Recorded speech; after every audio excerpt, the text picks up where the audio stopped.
ওম শান্তি। আজ 18 সেপ্টেম্বর 2024। প্রাত মুরলি। বাবা আজ বলেছেন, মিষ্টি বাচ্চারা, তোমরা হলে ধরণীর চৈতন্য নক্ষত্র। তোমাদেরকেই সমগ্র বিশ্বকে আলোকিত করতে হবে। আজকের মুরলির প্রশ্ন, বাচ্চারা, শিব বাবা তোমাদের কায়া কিভাবে কাঞ্চনে পরিণত করেন? উত্তর, ব্রহ্মা মায়ের দ্বারা তোমাদের জ্ঞান দুগ্ধ পান করিয়ে তোমাদের কায়া কাঞ্চনে পরিণত করে দেন।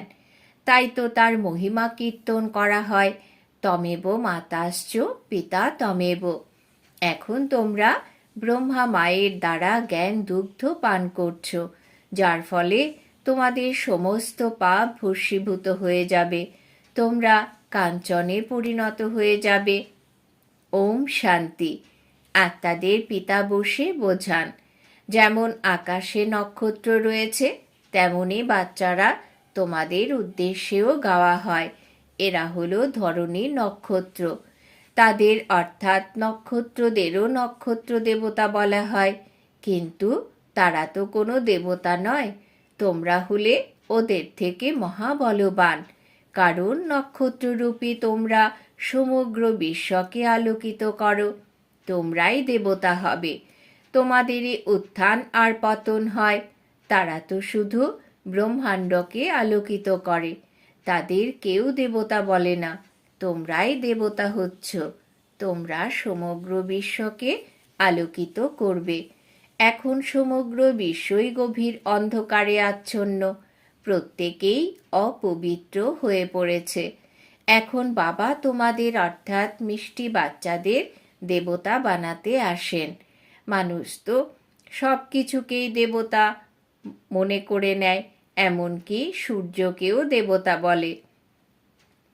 কোথাও কোথাও সূর্য চিহ্নের পতাকাও উত্তোলন করে আর নিজেদের সূর্যবংশীও বলে। বাস্তবে তো তোমরাই সূর্যবংশী, তাই না বাচ্চারা? তাই বাবা বসে তোমাদের বোঝান, ভারতই এখন ঘন অন্ধকারাচ্ছন্ন। এখন ভারতেই আলোর প্রয়োজন। বাচ্চারা, বাবা তোমাদেরকে জ্ঞান অঞ্জন লাগিয়ে দিচ্ছেন। তোমরা অজ্ঞানতার নিদ্রায় আচ্ছন্ন ছিলে, বাবা এসে তোমাদের পুনরায় জাগ্রত করছেন।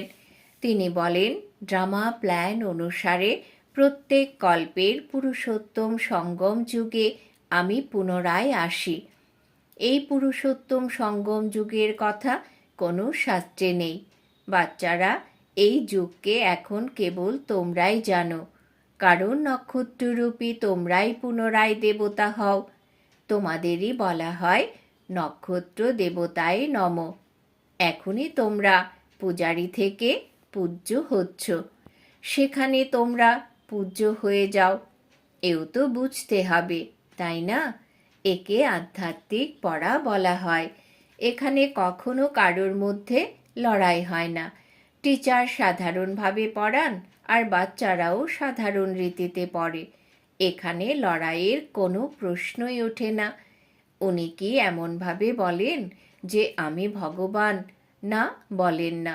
বাচ্চারা, একমাত্র তোমরাই জানো যে শিক্ষাদাতা হলেন ইনকর্পোরিয়াল শিব বাবা। ওনার নিজস্ব শরীর নেই। তিনি বলেন, আমি এই রথকে লোন হিসেবে নেই। ভাগীরথ কেন বলা হয়? কারণ তিনি অত্যন্ত ভাগ্যশালী রথ। ইনিই পুনরায় বিশ্বের মালিক হন। তাহলে ভাগীরথী তো হলো, তাই না? তাই সব কিছুর অর্থ বুঝতে হবে, তাই না? এ হলো সর্বাপেক্ষা বৃহৎ জ্ঞান। দুনিয়ায় তো সব মিথ্যাই মিথ্যা, তাই না? কথিত তো রয়েছে না, সত্যের তরী হেলে দুলে কিন্তু ডোবে না। আজকাল তো অনেক প্রকারের ভগবান বেরিয়ে গেছে।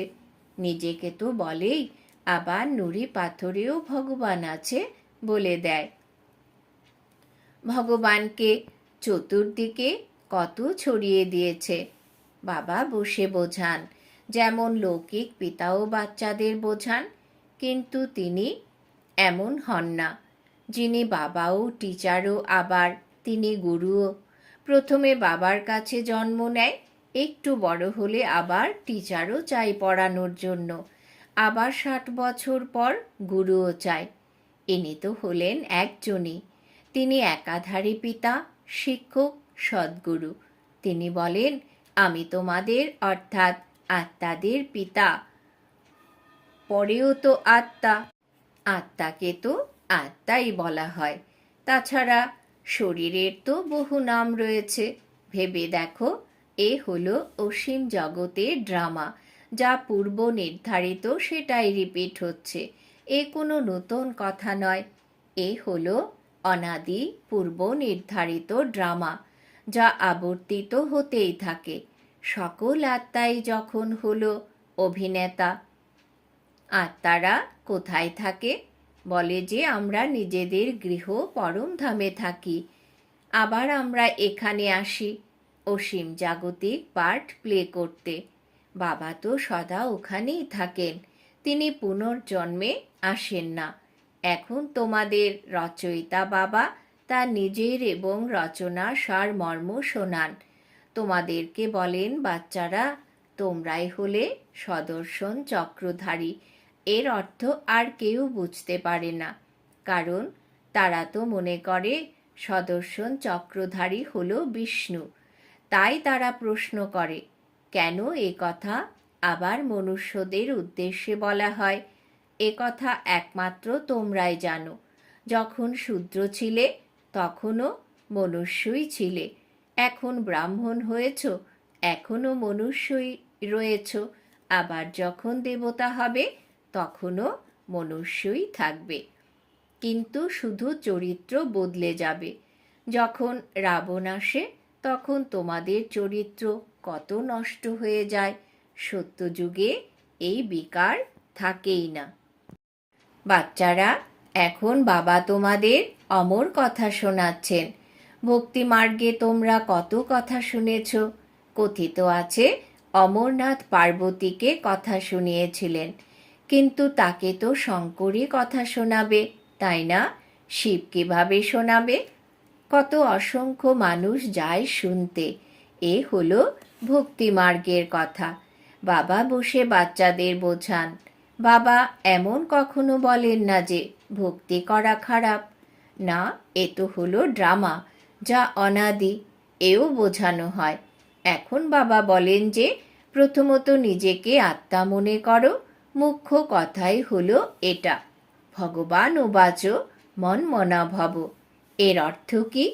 এ কথা বাবা বসে মুখ দ্বারা শোনান, তাহলে ইনি অর্থাৎ ব্রহ্মা হলেন গোমুখ। এও বোঝানো হয় তমেব মাতাশ্চ পিতা তমেব। ওনার উদ্দেশ্যেই বলা হয়, এই মাতার অর্থাৎ ব্রহ্মার দ্বারাই তোমাদের অ্যাডপ্ট করেন। শিব বাবা বলেন, এই মুখ দ্বারা তোমাদের সকলকে জ্ঞান দুগ্ধ পান করাই, আর তাতে তোমাদের যে পাপ বাকি রয়ে গেছে তা ভস্মীভূত হয়ে যায়।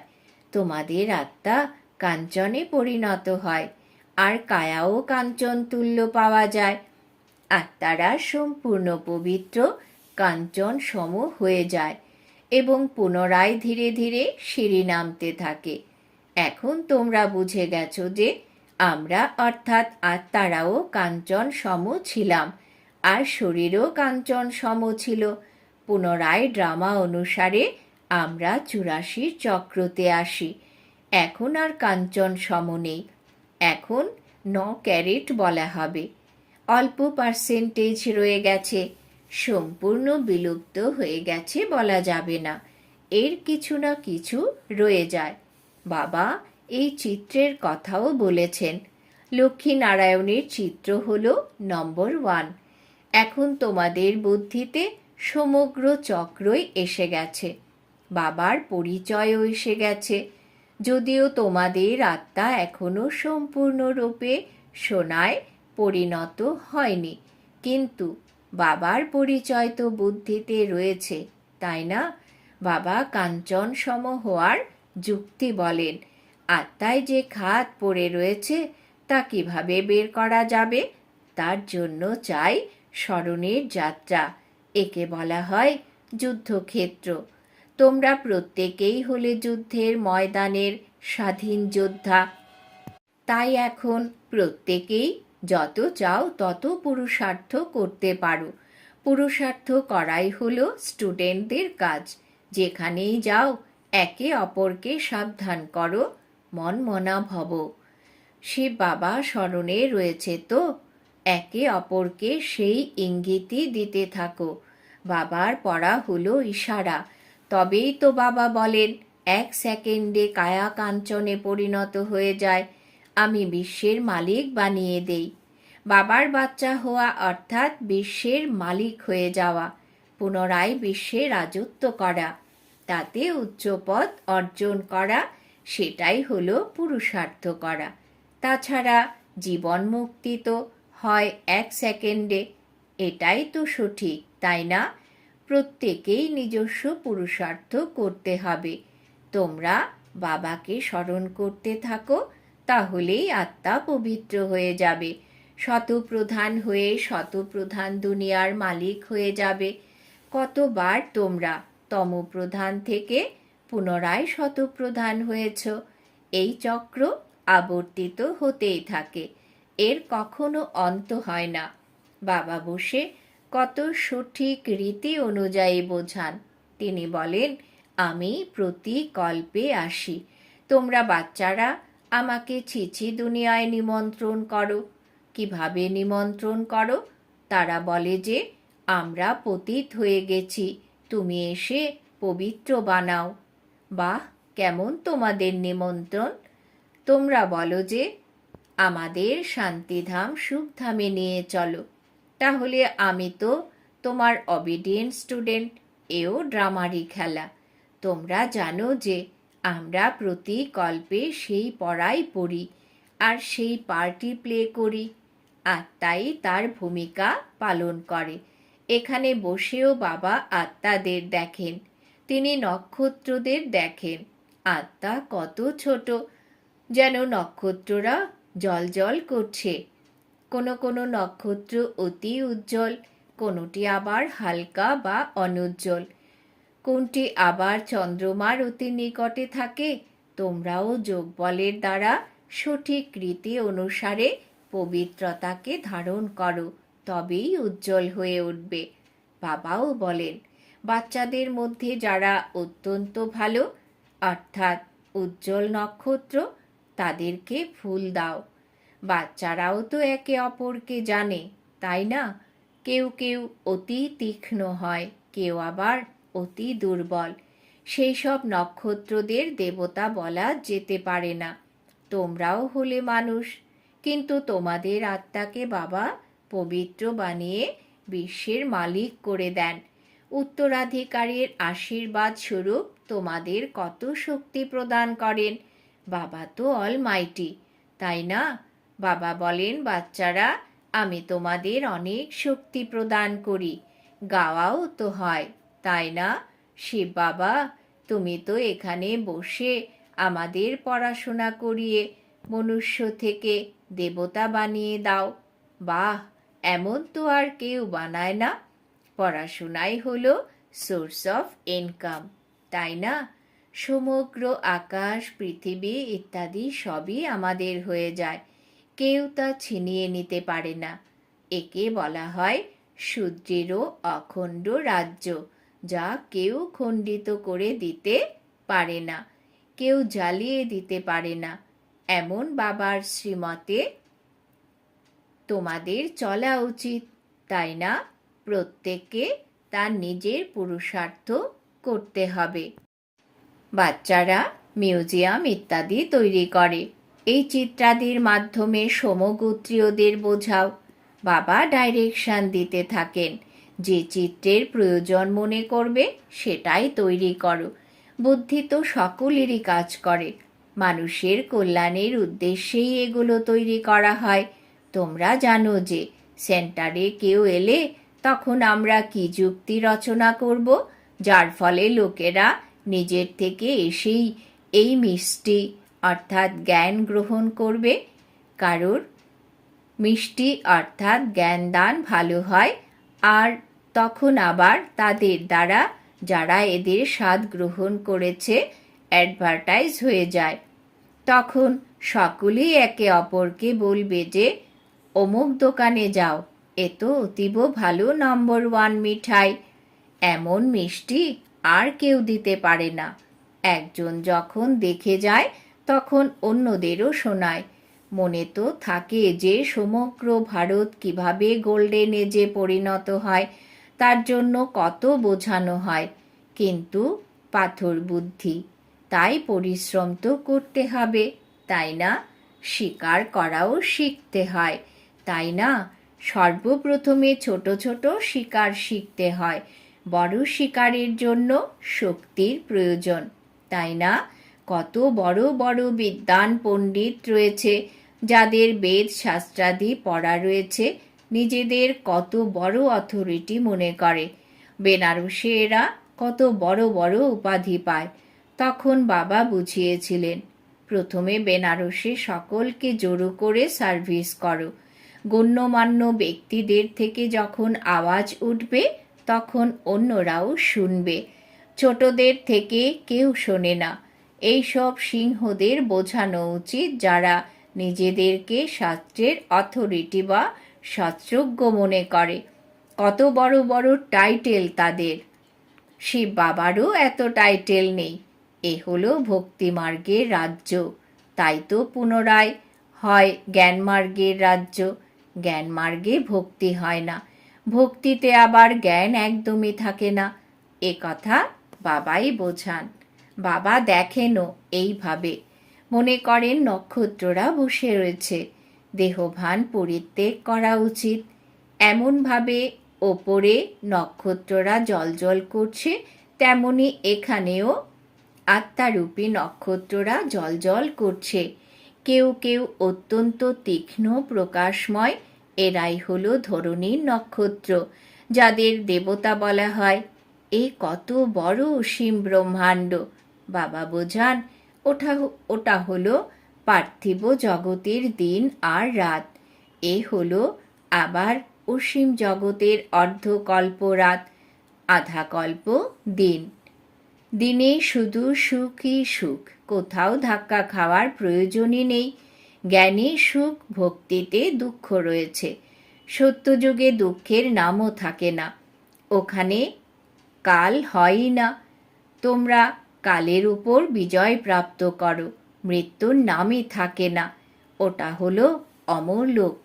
তোমরা জানো বাবা আমাদের অমর কথা শোনাচ্ছেন অমর লোকে গমনের জন্য। মিষ্টি মিষ্টি বাচ্চারা, এখন প্রথম থেকেই সমগ্র চক্রের জ্ঞান তোমাদের বুদ্ধিতে রয়েছে।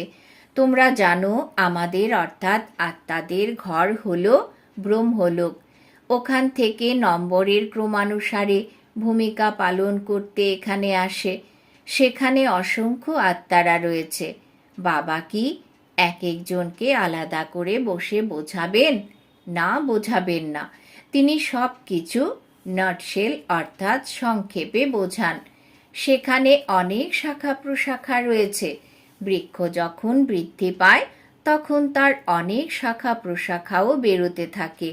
এমন অনেকেই রয়েছেন যারা নিজেদের ধর্মকেও জানে না।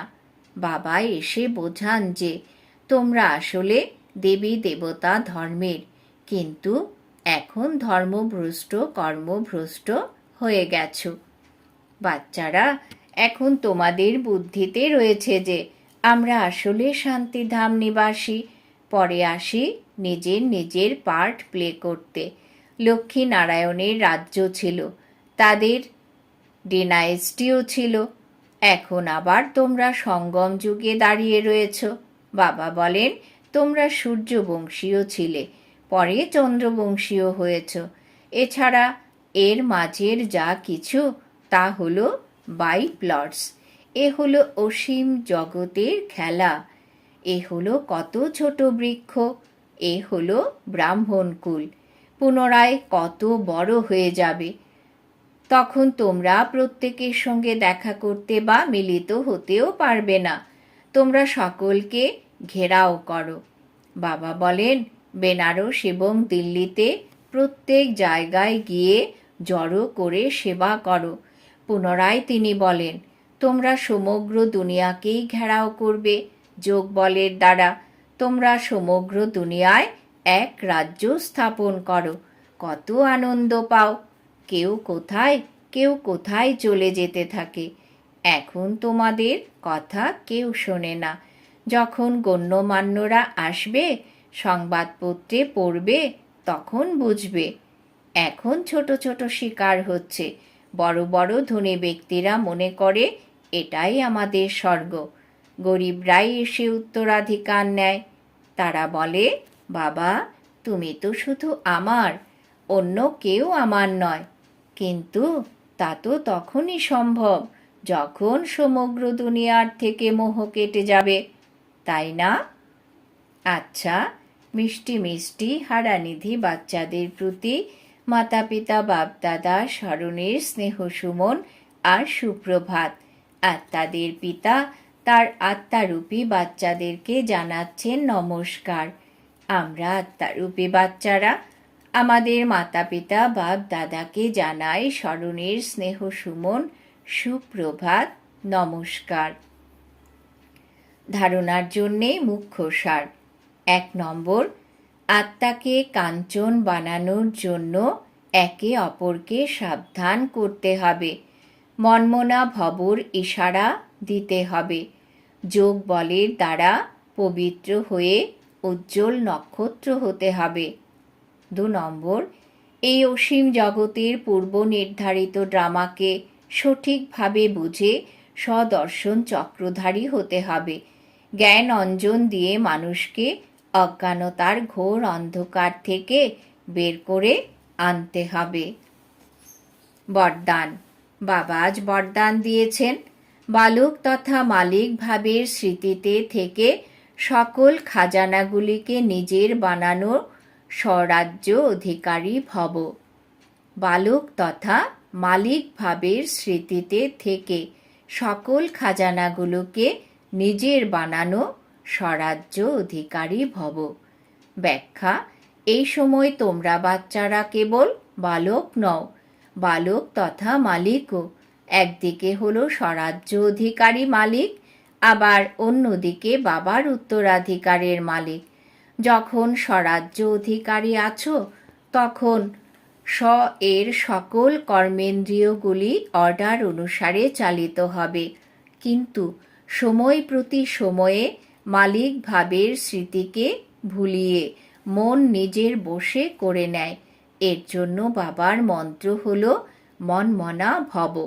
মনমনা ভব থাকলে কোনো ব্যর্থ কথার প্রভাব পড়বে না, আর সকল খাজানাগুলিকে নিজের বলে অনুভব হবে। স্লোগান। পরমাত্ম প্রেমের দোলনায় উড়ন্ত কলার আনন্দ উপভোগ করা, এটাই হলো সবথেকে শ্রেষ্ঠ ভাগ্য। পরমাত্ম প্রেমের দোলনায় উড়ন্ত কলার আনন্দ উপভোগ করা, এটাই হলো সবথেকে শ্রেষ্ঠ ভাগ্য। আজকের সমান আমি স্বরাজ্য অধিকারী আত্মা। ওম শান্তি।